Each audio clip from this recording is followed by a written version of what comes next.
తస్మాత్ భావో హి కారణం. మీరందరూ ఒకటి గుర్తుపెట్టుకోండి, అర్చక స్వామి వారు పీటల మీద కూర్చున్న వాళ్ళతో తాకింపచేశారు, మనందరికీ చూపించారు. మనందరికీ కూడా తాకిన వారికి వచ్చినంత పుణ్యమే వస్తుంది తప్ప తక్కువ రాదు.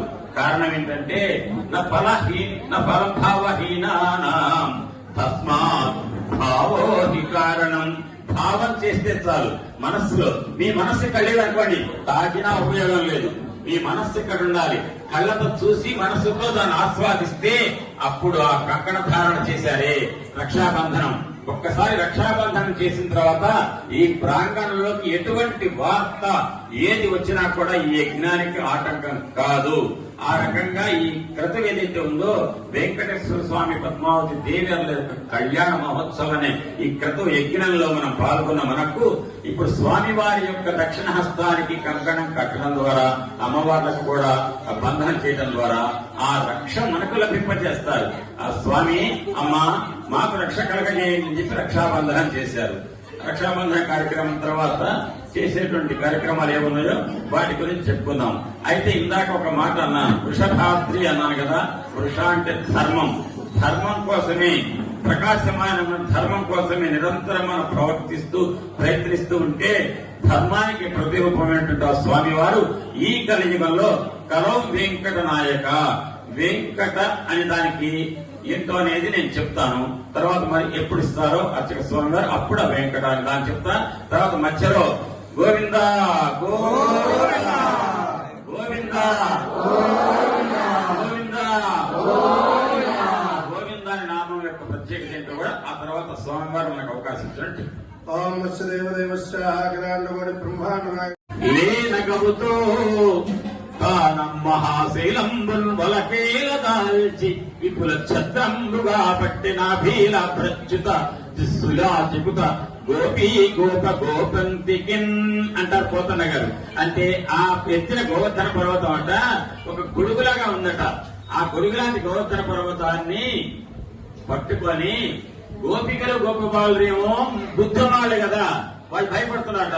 ఈ ఏరియాల పిల్లవాడు పొరపాటు విడిచి కనుక నలిగిందనుకో ఆ పర్వతం పడుకుని మీద వస్తాం భయపడుతున్నారట. నోరు లేని ఆవులు ఉన్నాయి, వాటికి ఏం భయం లేదు. గోవర్ధన పర్వతం కింద వెళ్ళినాయి ఆవులు. అది గోపాలకుడు కదా వీళ్ళని. అప్పుడు అంటున్నారా కృష్ణుడు, ఓ గోపికలు మా కూర్చోండి, మా కూర్చోమ్మా. అక్కడ ఉన్నటువంటి అందరిని ఉద్దేశించి గోపికలు గోపబాలు ఉపయోగించి బాలకృష్ణుడు అన్నట, బాలుండి తడు చిన్నపిల్లవాడు కొండ దొడ్డది మహాభారంబు శైలింపగా దాలండోయని దీని కింద నిలువన్ శంకింపగా బోలదు ఈ శైలాంభోనిది జంతు సంయుత ధరాచక్రంబుపై పడ్డ నా కేలు అల్లాడదు బంధురారా నిలుడి క్రిందన్ ప్రమోదంబునన్. సంతోషంగా వచ్చి నిలబడండి రా, భయపడకండి. 7 ఏళ్ల పిల్లవాడిని అనుకుంటున్నారు మీరు. 7 ఏళ్ల పిల్లవాడు పర్వతం ఎత్తగలుగుతాడా? ఎత్తగలిగాను కదా, ఇక పడదు. ఆ పర్వతమే కాదు సకల పర్వతాలు. ఇప్పుడు అర్చక స్వాములు మహాసంకల్పంలో ఎన్ని చదివారండి, ప్రపంచాన్ని వర్ణించారు. ఆ మొత్తం వచ్చి నా మీద పడ్డవాడు ఏం కాదు పొమ్మన్నాడు బాలకృష్ణుడు అని. శంక లేకుండా రాండి అన్నారు. శ్రీగురి చరిత్రలో మొట్టమొదటి వచ్చేది అది. మీకు శంక ఉందనుకోండి భగవంతుడు కృప ఉండదు. శంక లేకుండా విశ్వాసం ఉందనుకోండి, బాబా పక్క ఏం రాశారు? శ్రద్ధ. ఇదేం రాస్తారు? సబూరి. ఆ శ్రద్ధ అనేటువంటి విశ్వాసం కనుకుంటే గోపికల గోపాలు ముందే వచ్చేవాడు. ఆవులకు విశ్వాసం ఉంది కాబట్టి వచ్చినాయి, గోపికలకు గోపాలకు కృష్ణుడు చెప్తే అప్పుడు వచ్చారట. ఆ పర్వతం కింద నిలబడ్డారట, తలదాచుకున్నారట. 7 రోజులు వర్షం కురిపించాడు. ఇంద్రుడికి మేఘాలన్నీ ఖాళీ అయిపోయాయి, నీళ్లు లేవు, లేక కురిపించలేక వెళ్ళిపోయాట. ఏంటి నేను 7 రోజులు వర్షం కురిపించినా కూడా ఒక్క ఆవు చచ్చిపోలేదు, ఒక్క గోపిక చచ్చిపోయి, ఒక్క గోపవాడు చచ్చిపోలేదు. ఏంటి అసలు అల్లకల్లోలం కాలేదేంటి? బాలకృష్ణుడిని తగ్గు పెట్టుకోవట్లేదేంటి? వాడెవడు? అమ్మా 7 ఏళ్ల పిల్లవాడు ఇంత మహత్యాన్ని చూపించాడంటే ఆయన ఎవరో కాదు, నాకు జన్మనిచ్చినటువంటి మాకు జన్మనే కాదు, మా దేవతలకు సృష్టించినటువంటి బ్రహ్మకి జన్మనిచ్చినటువంటి మహానుభావుడైన శ్రీ మహావిష్ణువు అని తలచి, నాయన గోపికలు గో, గోపబాలులు గో, గోవులు గో, ఈ 3 గో అనేటువంటి 3 గోలను కూడా రక్షించినటువంటి విందాన్ని రక్షించినటువంటి మహానుభావ, నిన్నైతే గోవింద అని పిలుస్తున్నామయ్యా అని చెప్పి గోవింద పట్టాభిషేకం చేశారట శ్రీకృష్ణ పరమాత్మకు. కాబట్టి గో అంటే గోపికలు గోపబాలులు గోవులు. అంతేకాదు ఇంకా గో అంటే ఏంటో ఈసారి ఇక్కడికి వచ్చినప్పుడు చెప్తా. మనం కూడా వస్తాం అందులోకి.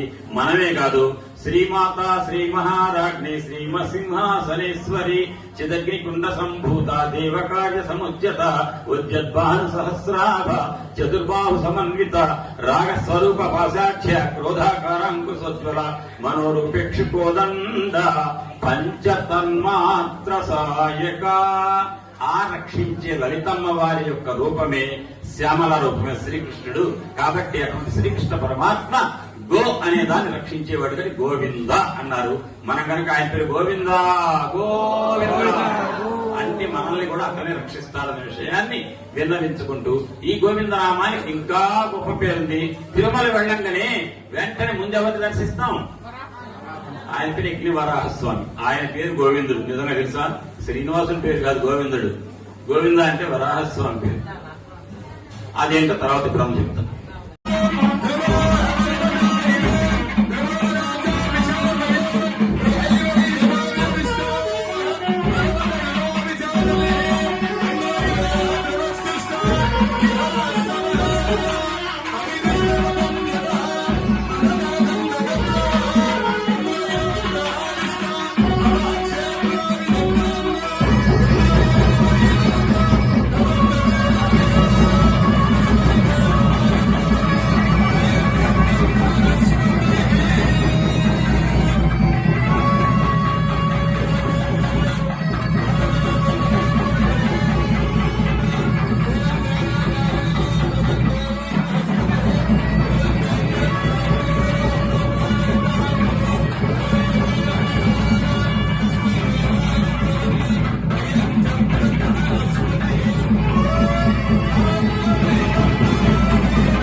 ధారణ అయింది.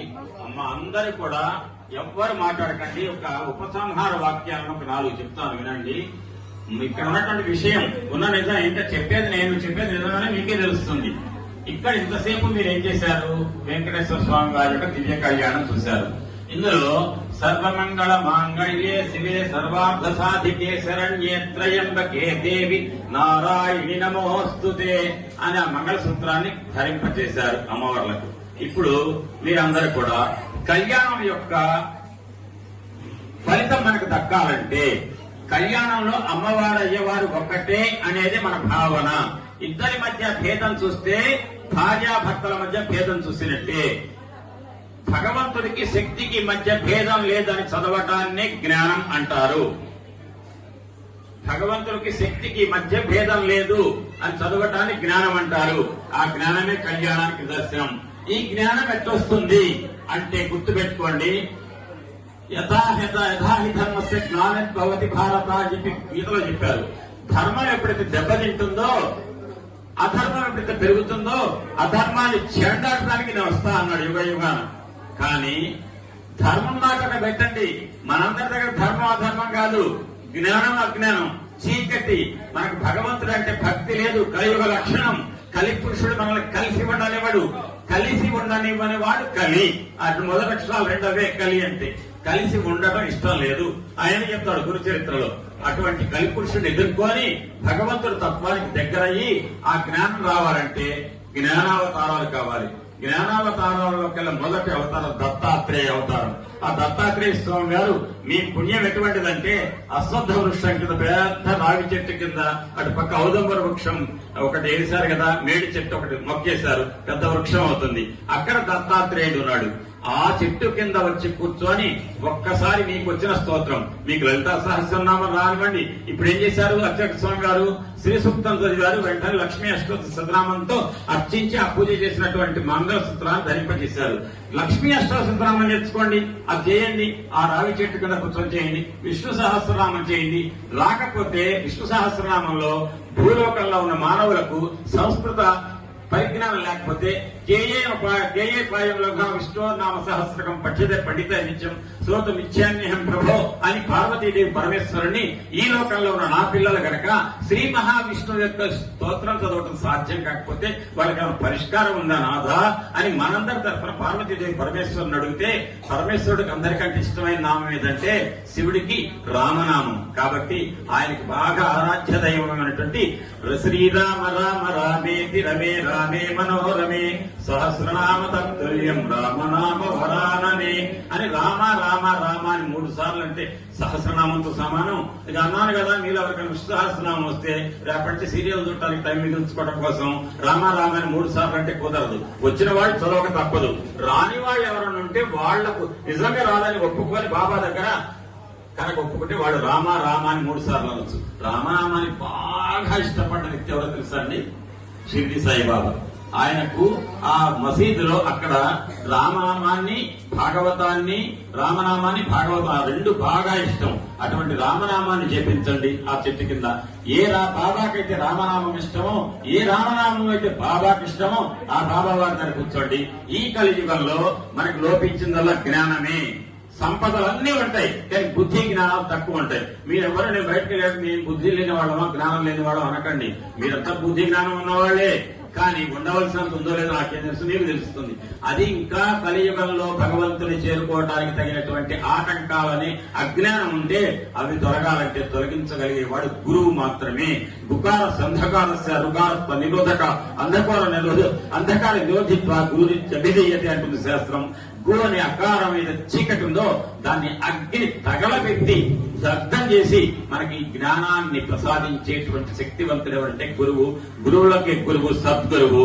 ఇప్పుడు మనకి కలియుగంలో ఈ శతాబ్దంలో అందరి యొక్క భక్తిని చూరగొంటున్నటువంటి షిరిడి సాయినాథుడు ఎవరైతే ఉన్నారో ఆయన సాక్షాత్తు దత్తాత్రేయుడి యొక్క అవతారం. అటువంటి సాయినాథుడి యొక్క మందిరం ఎంత దివ్యంగా ఉంది. ఇంతమంది కూర్చున్నారు. నేను ప్రసాద్ గారు కుమార్ గారు వచ్చి మా దగ్గర ఉంటారు లేని జనాలంటే వస్తే 20 మంది కూడా లేరు. ఈ 20-25 మంది కోసం నన్ను పిలిచింది అనుకున్నా. తీరా వస్తే కళ్యాణం ప్రారంభం కాగానే చుట్టూ నిలబడ్డారు, అక్కడ కూర్చున్నారు, అక్కడ నిలబడ్డారంటే ఇంత నిండిపోయి హాల్లో సామూహికంగా కలియుగంలో అజ్ఞానం అనేది మన నిండా పెట్టి భగవంతుడి జ్ఞానం తెలవకుండా అడ్డం ఎప్పుడైతే కలిపురుషుడు తిరుగుతుంటాడో ఆ కలిపురుషుడిని ఖండించి మనకున్న చీకటిని తొలగించి భగవంతుడి యొక్క జ్ఞానాన్ని మనకు అందించి పెట్టే మహానుభావుడు ఎవరు? సద్గురువులు. ఆ సద్గురువే సమర్థ సద్గురు శ్రీ సాయినాథుడు. అటువంటి సాయినాథుడు ఏ దత్తాత్రేయుడి యొక్క కలియుగ